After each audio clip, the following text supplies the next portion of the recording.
Pernahkah kalian bertanya, mengapa air di bumi seolah tak pernah habis, meski kita memakainya setiap hari? Air selalu ada di sungai, danau, lautan, bahkan di gelas minum kita.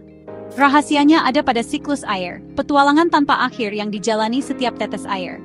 Air bergerak, berubah bentuk, lalu kembali lagi, memastikan semua makhluk hidup mendapat air. Tanpa siklus air, sungai bisa kering dan tanaman akan layu. Air dari laut bisa menjadi hujan di pegunungan, dan air tanah bisa muncul sebagai mata air. Semua ini terjadi berkat kerjasama alam matahari, udara, bumi, dan makhluk hidup. Jadi air di bumi tidak pernah benar-benar hilang, ia hanya berpindah dan berubah wujud.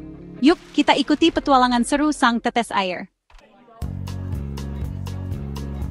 Petualangan air dimulai dari evaporasi, saat panas matahari mengubah air menjadi uap, dan membawanya ke langit.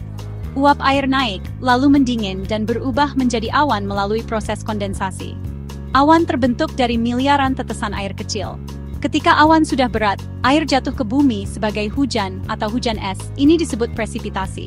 Hujan mengisi sungai, danau, dan tanah, memberi kehidupan bagi semua makhluk. Sebagian air mengalir di permukaan menuju laut, disebut aliran permukaan. Sebagian lagi meresap ke tanah, menjadi air tanah melalui infiltrasi. Air tanah bisa keluar sebagai mata air atau kembali ke laut. Dari laut, air kembali menguap, siklus pun berulang. Begitulah air terus berpetualang tanpa henti. Siklus air tak akan berjalan tanpa pahlawan tak terlihat matahari, udara, dan gravitasi. Matahari memberi energi untuk menguapkan air. Udara dan angin membawa uap air ke berbagai tempat, bahkan ke pegunungan jauh. Suhu dan tekanan udara membantu membentuk awan dan mengatur di mana hujan turun. Gravitasi menarik air hujan kembali ke bumi, mengalirkan air dari tempat tinggi ke rendah. Tanpa gravitasi, hujan tak akan pernah turun. Semua pahlawan ini bekerja sama, memastikan possible, and it is the day. Tumbuhan, hewan, dan manusia juga berperan penting dalam siklus air. Tumbuhan menyerap air dari tanah dan melepaskannya ke udara lewat transpirasi, membantu pembentukan awan. Hewan minum air, lalu mengembalikannya ke lingkungan lewat napas dan kotoran. Hewan seperti cacing tanah membantu air meresap ke dalam tanah. Manusia membangun bendungan, irigasi, dan sumur untuk mengelola air. Namun, peran manusia bisa positif atau negatif. Dengan membuat daerah resapan dan waduk, kita membantu menjaga ketersediaan air. Semua makhluk hidup bekerja sama menjaga siklus air tetap seimbang. Kita semua bagian dari petualangan air di bumi. Tapi, siklus air bisa terganggu oleh ulah manusia.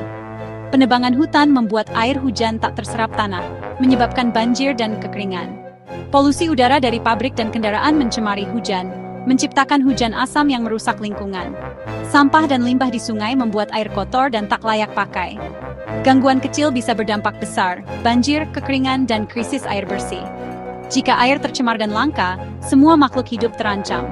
Tumbuhan sulit tumbuh, hewan kehilangan habitat, manusia kekurangan air. Keseimbangan alam sangat rapuh. Kita harus sadar dan bertindak menjaga siklus air. Kita semua bisa jadi penjaga air. Tanam pohon di rumah atau sekolah. Akar pohon membantu air meresap ke tanah.